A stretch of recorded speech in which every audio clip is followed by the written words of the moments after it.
esta cuestión, él habla del caso de Pablo Palacio, Sí, que era alguien socialista y al mismo tiempo se negaba justamente a, en su obra y en su escritura, digamos, adoptar si se quiere, un lenguaje transparente.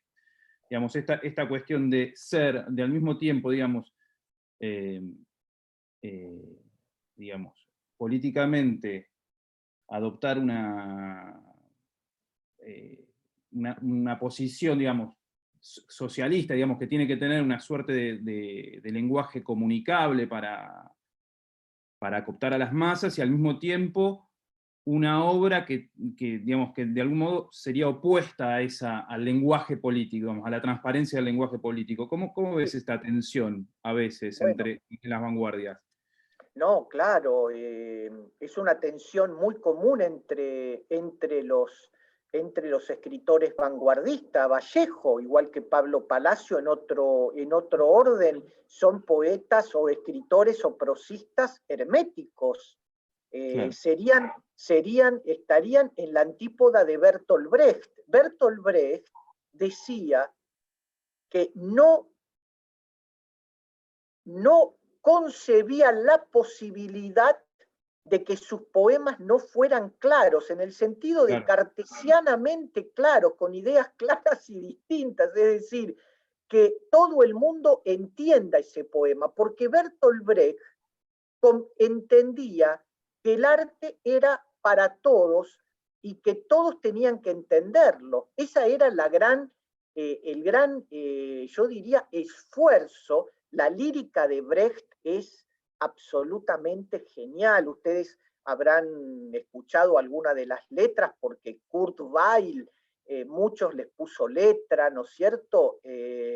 Y aparece mucho en el teatro de Bertolt Brecht está continuamente atravesado por canciones escritas por él. Pero yo estoy hablando del Bertolt Brecht más que dramaturgo, que también incluye la poesía, al Bertolt Brecht poeta. Y el Bertolt Brecht poeta no permitía que la poesía se vuelva hermética, porque quería que todo obrero entendiera de cabo a rabo lo que el poema decía. Ahora, no es el caso de Vallejo en Trilce. Vallejo en Trilce es absolutamente hermético. No todo Trilce es hermético, pero gran parte es hermético. El hermetismo en Poemas Humanos y en España aparta de mí este cáliz, el hermetismo no desaparece en Vallejo, no desaparece, se atenúa bastante, pero siempre se mantiene. Pero son dos concepciones distintas, ¿eh? Son dos concepciones distintas y lo mismo le pasa a Pablo Palacio, ¿no? Me parece que allí no debemos confundir, ¿no es cierto?, lo que el arte puede suscitar más allá, y acá me das pie para decir otra cosa que es fundamental en la vanguardia, que la obra de arte vanguardista, el artefacto vanguardista, no está hecho para ser comprendido. El sentido no es el principio constructivo, no está escrito para que nosotros lo entendamos o comprendamos. Esa es la gran novedad, porque ¿qué es la vanguardia? La vanguardia es ese efecto sorpresivo, lo que los formalistas rusos denominaban ostranenie, el extrañamiento, o Bertolt Brecht decía el Verfremdungseffekt, el efecto de extrañamiento, ¿verdad? Tiene que tener un matiz, o la obra de arte vanguardista descolocaba precisamente, ¿no? Ese efecto de shock sorpresivo, imprevisible, inesperado, porque no quería volver a restablecer el sentido tradicional de una obra de arte, sino producir un efecto en el espectador. Es como que la vanguardia rompe el instructivo, Uno, para jugar, si uno tiene un juego de mesa, lo primero que tenemos que hacer es aprender el instructivo. Ahora, la vanguardia te sustrae el instructivo, te la tenés que arreglar. Duchamp te pone un urinoir, ¿no es cierto?, en un museo y te pone abajo el nombre, ¿no es cierto?, del autor, y vos lo ves y empezás a ver ese objeto como una obra de arte. Bueno, esto es un tema discutible, ¿no es cierto? A mí me tocó ver en París, no sé si conocen a este artista llamado Cristo, cuando envolvió el Pont Neuf en París, creo que fue en el 86, 85, con kilómetros de tela, kilómetros y kilómetros de tela, forró, envolvió todo el Pont Neuf, ¿no es cierto?, en París, y fue impresionante, porque ahí te empiezo a responder, Quique, si es posible la vanguardia. Los formalistas rusos decían que nosotros estamos tan automatizados en la vida alienada que vivimos que ya no percibimos a las cosas. Ahora, cuando Cristo, que se llama así este artista, creo que es de origen búlgaro, forró el Pont Neuf, todo el mundo a la mañana se encontró con que volvía a percibir como nuevo el Pont Neuf.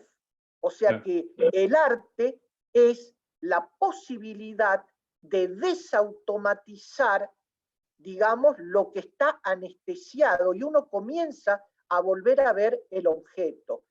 Ahora, cuando yo hoy hablaba de la Revolución Cubana, Enrique, lo que quería decir era que pese a que Peter Bürger, que es un europeo y que piensa las vanguardias europeas, me parece que en Latinoamérica hubo esa posibilidad al calor de la Revolución Cubana de volver a pensar en una segunda vuelta o en un retorno, ¿no es cierto?, de la vanguardia. ¿Pero por qué? Porque la Revolución Cubana hizo posible volver a poner en tensión el arte con la política. Volver a ponerlas en tensión no significa, digamos, volverse un intelectual orgánico. Hubieron muchos intelectuales que se volvieron orgánicos, pero el artista tuvo la posibilidad de encontrar el terreno fértil, abonado, para que se pueda volver a dar la vanguardia. La vanguardia no se puede dar, digamos, de por sí, por generación espontánea. Tiene que darse ciertas condiciones en el contexto, ¿no? Voy a interrumpir un minuto nada más porque necesito encender la luz. Esperen.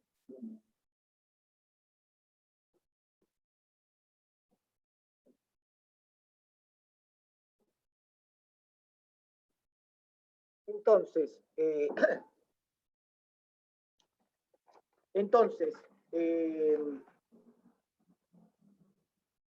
por eso yo les decía hoy, ¿es posible la vanguardia?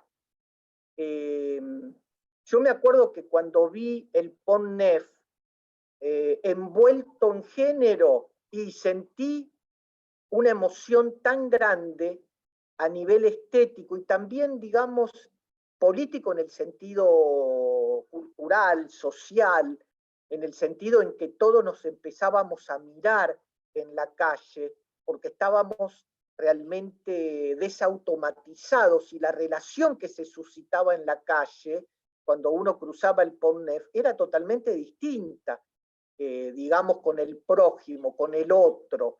Es decir, había una cosa que era del orden de lo estético, pero que nos involucraba socialmente también. Entonces ahí dije, bueno, la pucha, ¿no? Me parece que es, digamos, algo del orden de la vanguardia, ¿no?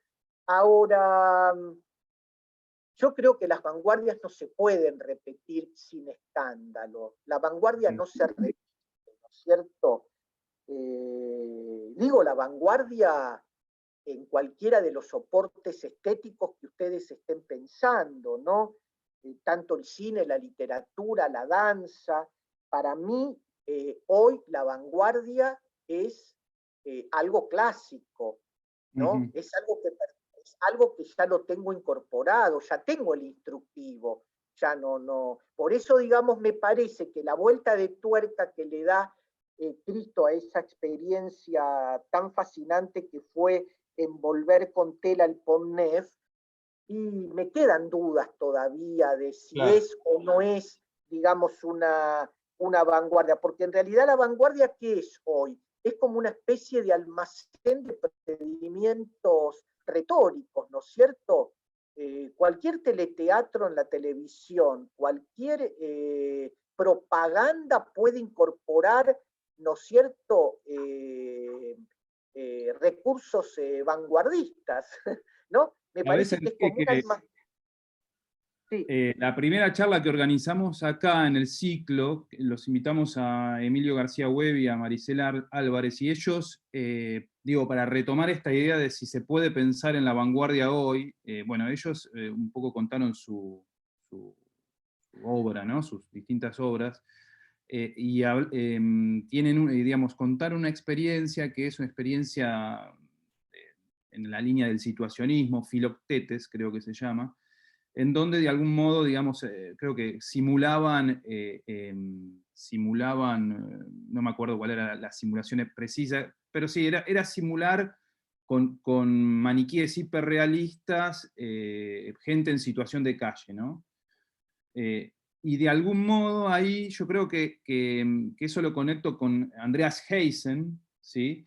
Él dice, bueno, se puede pensar que se puede hablar de vanguardia hoy en día, tal vez no en términos, digamos, tal vez habría que buscar la vanguardia ahí donde existan experiencias justamente que permitan transformar nuestra vida cotidiana, ¿no? O sea, o interrumpir el automatismo de la vida cotidiana, dice Heysen, ¿no? Es decir, no sé si existe el arte de vanguardia en sí, pero sí se puede ir a buscar lo que buscaba la vanguardia. O al menos ese tendría que ser, digamos, el telos, de algún modo, ¿no? Sí, lo que pasa que tendríamos que hablar de cada prerrogativa, yo diría, genérica de las artes, porque algunas cosas que pasan en el teatro no pasan en el cine y tampoco en la literatura. Yo conozco la obra de García Huevi y bueno, y la apuesta, por ejemplo, ¿no es cierto?, de La máquina Hamlet, de Hans Müller. Ahora, me parece que si la vanguardia se repite, no vamos a tener la misma experiencia de shock, ¿no es cierto? Me parece que la vanguardia, miren, fíjate lo que digo, ¿no? Me parece que la vanguardia tiene vedada para sí la repetición. No puede repetirse la vanguardia. Si la vanguardia se repite, pierde el efecto que quiere transmitir. Me parece que hay una relación entre vanguardia, ¿no es cierto?, y entorno. Uno puede ver, porque, a ver, si uno deshistoriza la vanguardia, ¿cómo cerco la vanguardia? Y a partir de lo experimental, y trabajar con maniquíes y trabajar con muñecos, que fue lo que hizo Máquina Hamlet, trabajar con muñecos, ¿no? Por lo tanto, me parece que la repetición de la vanguardia, y yo ahí, digamos, me parece que le doy la razón, ¿no?, a Peter Bürger, realmente me parece que ahí no puedo repetirlo porque se me va el efecto que produce la obra vanguardista de descolocación, ¿no? Tiene que darse otra cosa en ese contexto para que sea realmente una vanguardia. Otra cosa es lo experimental. No sé si ustedes pudieron ver Campo Minado de Lola Arias. ¿Lo pudieron ver en el San El otro Martín? día justamente hablamos de Lola Arias en Mi Teórico, con Ah. Blas, que está por ahí. ¿Nadie de los que está presente vio Campo Minado? Ahí está Blas. A ver si Blas ¿tenés audio? Anda. A ver. Sí, Ahí está. acá estoy. Sí, sí, Campo Minado la vi en el Teatro San Martín hace 2 años. Sí. Sí. Realmente no está trabajando solo con un concepto de vanguardia, pero está trabajando precisamente con cierto collage y cierta reunión y cierto montaje muy, muy interesante, ¿no? Donde uno puede ver una experiencia vanguardista, pero yo diría experimental. ¿Saben de qué trata Campo Minado? Son 3 excombatientes argentinos y 3 excombatientes ingleses que estuvieron en Malvinas combatiendo. Lola Arias hace un casting entre los ex soldados ingleses y los ex soldados argentinos, hace un casting, se queda con 6, les pide que escriban un diario y comienzan a trabajar. Por lo tanto, es una obra experimental porque ninguno de los 6 son actores y ninguno de los 6 quiere ser un actor. Entre los 3 ingleses, que no, en realidad no son 3 ingleses, es un gurka. El tercero es un gurka que habla en su propio idioma nepalense. Bueno, en fin, yo puedo decir ahí que hay algo del orden de lo experimental y que tienen recursos vanguardistas, pero puedo decir que es una obra vanguardista, ¿no?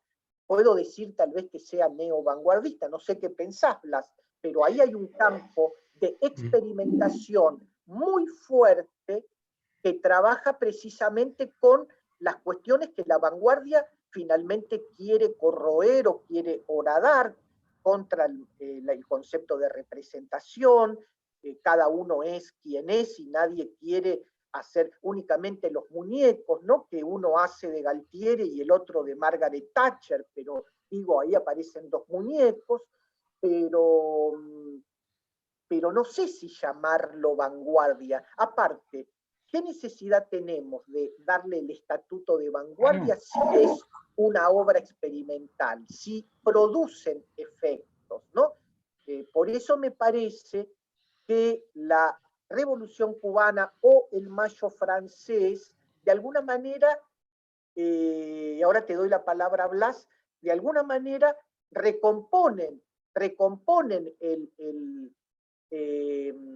el entorno, pero no sería un entorno decisivo. Sí, Blas, contame. Bueno, un poco de No te están duda viendo. me da. Porque nada, la verdad que te estoy escuchando con tanta atención y es tan interesante, Enrique, es tan interesante.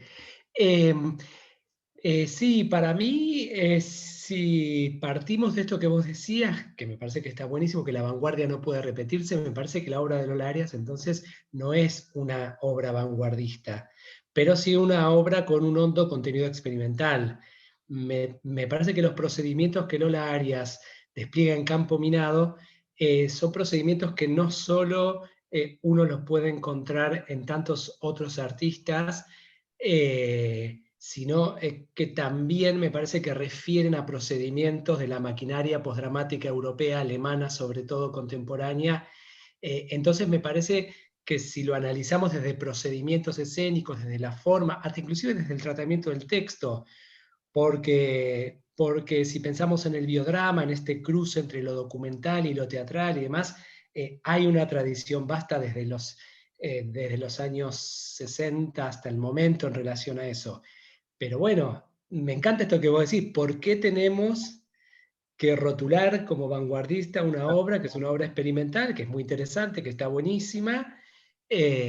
¿Por qué tenemos que ponerle ese rótulo? Sí, ¿No? sobre todo, claro, sobre todo porque no pretende ser vanguardista entre sus propósitos, ¿no es cierto?, deliberados, ¿no?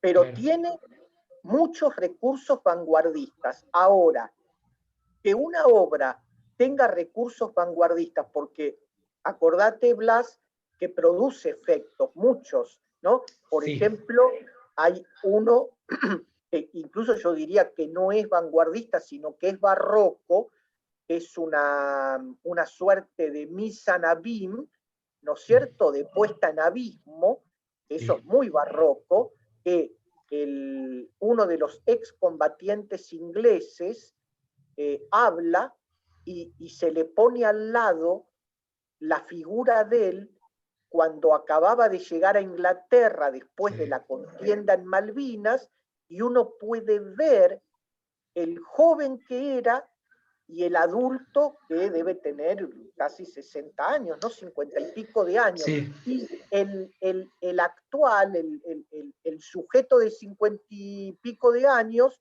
le habla a sí mismo cuando era y tenía 20 años y acababa de volver de la guerra. Es decir, uy, la pucha, está jugando Lola Arias, por eso digo, no está jugando solo con procedimientos vanguardistas, sino también con procedimientos barrocos incluso, ¿no? Sí, Como claro. esa puesta en abismo. Por lo tanto, me parece que lo importante es lo que logra la obra, no encajonarla o etiquetarla, ¿no es cierto?, como vanguardista, ¿no? Sí, porque de hecho hay muchos procedimientos y pruebas que están ahí, que de hecho nosotros las produjimos con Lola y la encontramos cuando hicimos en el 2009 mi vida después, y son procedimientos que nosotros construimos de manera colectiva para esa obra, que luego Lola los fue tomando para varias obras siguientes y que están presentes en Campo Minado, tal cual. Yo creo que no tiene una intención vanguardista la obra. Yo lo digo de esta manera, a ver si están de acuerdo. Como la vanguardia ahora forma parte de mi tradición y se volvió clásica, tomo de la vanguardia lo que todavía podría redituarme como vanguardista, Claro. tanto como tomo del barroco, como tomo, ¿no es cierto?, de la estética realista. Es decir, ahora lo que a mí me sirve estoy pensando en la construcción de una obra, es, digamos, lo que puede funcionar como recurso y como procedimiento. Ahora, esta cosa de decir, bueno, es posible la vanguardia, es como si me dijeran, ¿es posible el realismo? Y no, no es posible el realismo. El realismo tiene que venir acompañado con algo, es decir, no, ya no hay realismo a secas, ¿eh? Hay un realismo minimalista, hay un realismo mágico, hay un realismo idiota, hay un realismo chabón, hay un realismo dark, hay un neorealismo, hay un hiperrealismo. Es decir, ya no hay el realismo. Es decir, alguien que quiera ser realista, quizás en el cine pasan otras cosas, pero en la literatura, y en la literatura pasan otras. Me parece que, eso es una hipótesis, se las tiro, que a un cineasta no le molestaría tanto ser definido como realista, pero a un escritor va de retro Satanás. Ningún escritor argentino hoy quisiera ser realista, me da la sensación, pero eso porque me parece que tenemos que diferenciar las artes y lo que cada medio artístico puede hacer. Uno puede ver a Trapero, puede ver a Gaetano, ¿no? Es decir, estéticas realistas, ¿no? Que ahora, bueno, estoy un poco ya atrasado, digo, ¿no? Porque están pasando otras cosas en el cine, pero me refiero a Pisa Virrey Faso, Mundo Grúa, etcétera, etcétera, pero me parece que hay más resistencia con el realismo en la literatura, y que en la literatura... Enrique. Ay, sí, Jimena, ¿cómo Hola. estás? ¿Cómo Qué estás? lindo, ¿cómo estás? Te saludo, qué placer escucharte. Y ya que estás, quería colar una pregunta, ya que estás... Dale. ¿Puedo? Sí, No, yo no me hago ver porque parece que es mejor así para el audio, ¿sabes? Yo no me hago ver porque estoy impresentable. Pero bueno, es lo que tiene este medio, nos permite también estar en medio en las sombras y colarnos así en una charla. No, me encantó este conversatorio, la verdad, muy, muy rico. Y nada, me quedé pensando algunas cuestiones, ¿viste? Esto en la relación entre vanguardia y kitsch, que me acordaba a partir de lo que planteas de Lola Arias y de todas sus puestas, que yo la pensaría... digamos, más del lado del kitsch y del neo-kitsch. Y me acordaba del libro clásico también de Eco, el de apocalípticos e integrados, esto de pensar claro. en la dialéctica entre la vanguardia y el kitsch, de cómo el kitsch viene a utilizar o a sentarse sobre procedimientos vanguardistas y hacerlos funcionar digamos, como moneda, digamos, comunicacional, y también, digamos, trabajando sobre los efectos, vendiendo efectos. Entonces, esto que vos decís, digamos, se utilizan, no sé, recursos vanguardistas o recursos realistas, me parece que tiene que ver con eso, ¿no? Con un trabajo sobre los efectos. Totalmente, totalmente. Es la teoría de los efectos. Terminá porque quiero decir algo a partir de este aporte. Sí, no, y la pregunta puntual era si no pensás que la vanguardia argentina, además, ¿no? La vanguardia literaria, si vos decís que hoy la literatura realista nadie quisiera hacer, digamos, cargar ese sello, no se debe a que la vanguardia precisamente es el centro del canon, digamos, es canónica, es absolutamente canónica. Entonces, ¿hasta dónde se puede pensar en la vanguardia hoy, o pensar la posibilidad de una vanguardia en el momento en que es el centro del canon? Estoy pensando en los 12 tomos de historia de la literatura, ¿no? Los tomos dedicados a Borges o a Macedonio, ¿no? Cómo tiene un efecto muy canonizante, ¿no? Sí. Entonces, eso me parece que complejiza muchísimo la cuestión esta digamos, en diálogo o en rispidez con el realismo, con la literatura realista hoy. No, Nada, por me quedaba supuesto. pensando eso. No, claro.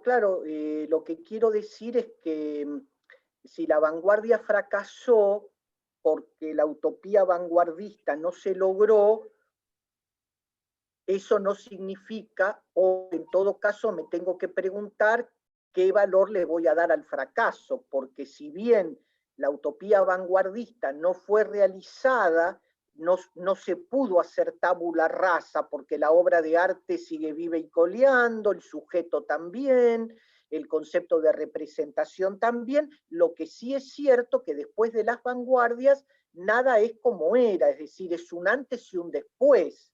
Por lo tanto, si pensamos en nuestra vanguardia argentina, Jimena, y yo diría que casi la mejor vanguardia argentina, para decirlo a lo Derrida, es una vanguardia diferida, porque es el Museo de la Novela de la Eterna, que finalmente se dice que Macedonio la empezó a escribir en 1925, pero que se publicó póstumamente en el 67 en Centro Editor de América Latina, o hoy más temprano cuando dije que el mejor libro de la vanguardia argentina es En la más médula, que es de la década del 50, y Borges, que se arrepiente absolutamente de todo lo vanguardista que escribió y que vuelve a rever ¿no? Es decir, y fíjate lo que pasó con Marechal, que comienza vanguardista y que después se torna, digamos, de alguna manera vuelve, digamos, a un neomedievalismo clásico, yo diría,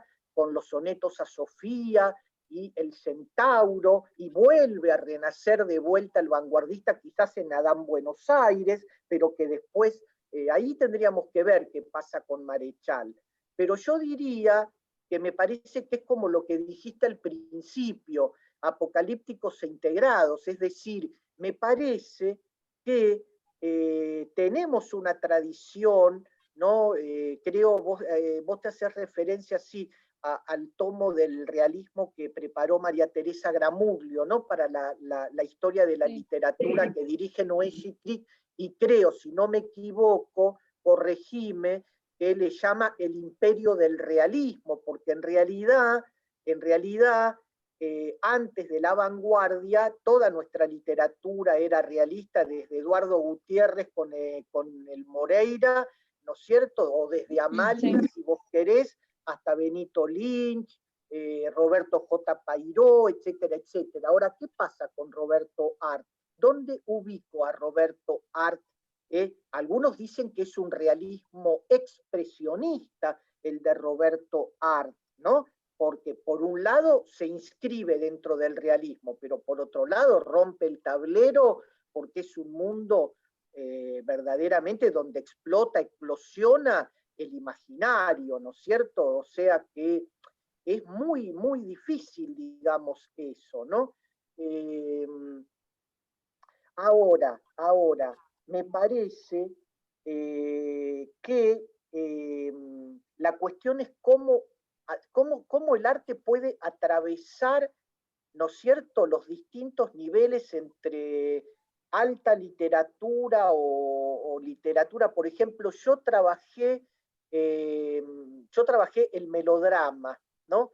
Y sobre todo en un tomo muy interesante que nadie conoce, que quiero escribir sobre él. Es un libro que tiene más o menos, creo que tiene 1100 páginas, y creo que vos estás, Jimena, me parece, que hizo Jorge Monteleone para Fondo de Cultura Económica, que se llama La Argentina como narración, ¿no?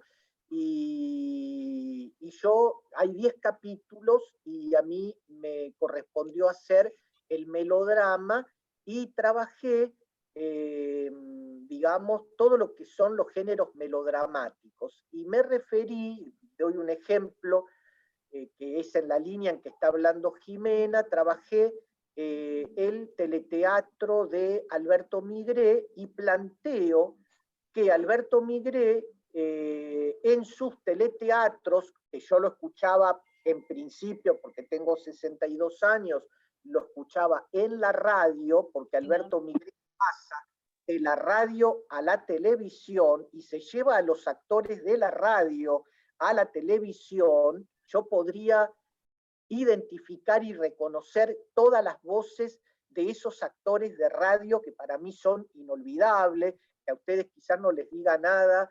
Por ejemplo, Hilda Bernard, Eva Donché, Antuco Telesca, Susi Ken, eran voces que yo las tengo en el oído. Después pasaron a la televisión, y yo trabajo ahí un pirandelismo, y digo que en el teleteatro, y también lo era en la radio, hay un pirandelismo, o sea que algo de la literatura moderna, de la mejor literatura moderna, pasa como recurso del teleteatro, que es la confusión de los sujetos que son imaginarios o personajes respecto de la conciencia que tienen de sí mismos. Y eso lo toma de Pirandello, Migré, y eso está en la novela, en la telenovela, digamos, y estaba en el radioteatro. Lo que pasa es que yo era chico y no me daba cuenta, yo escuchaba, pero después, cuando analicé lo que hacía Migré en el melodrama, me di cuenta que era pirandelismo, ¿no es cierto? Lo mismo que hace, no lo mismo, pero digamos, esas facetas continuas del sujeto que deja de ser o que es consciente, ¿no?, de sí mismo, ¿no? Y eso yo creo que es un efecto vanguardista, ¿no? Porque es un efecto experimental muy fuerte, como lo fue Pirandello en su momento para el teatro, ¿no? Enrique, vamos a... Sí. No, perdóname que te interrumpa, me están diciendo que se va a cortar el Zoom y no querría que se corte y que quedes así. Prefiero interrumpirte yo. Nada, muchísimo, bueno, estoy recibiendo mensajes de tu exposición, que fue genial.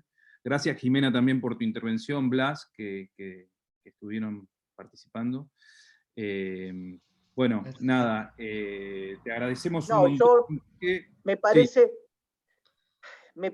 que fui demasiado vanguardista. Siento que fue muy disperso, porque son tantas cosas que realmente creo que, digamos, fueron como destellos o flashes, ¿no? Excelente. Para nada, porque justamente la idea era abrir caminos, porque como te decíamos, es una cátedra nueva y estamos todo el tiempo explorando líneas para pensar la vanguardia, y nos suministraste, justamente hablábamos de que la vanguardia rompe los instructivos, pero lo tuyo fue un instructivo también para pensar la vanguardia en la cátedra, creo yo. Bueno, te agradezco. Me pareció que fue un poco disperso, pero bueno, la vanguardia también es fragmentaria, ¿no? Eso me olvidé de decirlo. opera por fragmento, no por totalidad, ¿no? Eso desde ya. Pero bueno, les agradezco mucho las preguntas, la recepción, ¿no? Los aportes y bueno. Estoy recibiendo muchísimos mensajes en el WhatsApp de amigos que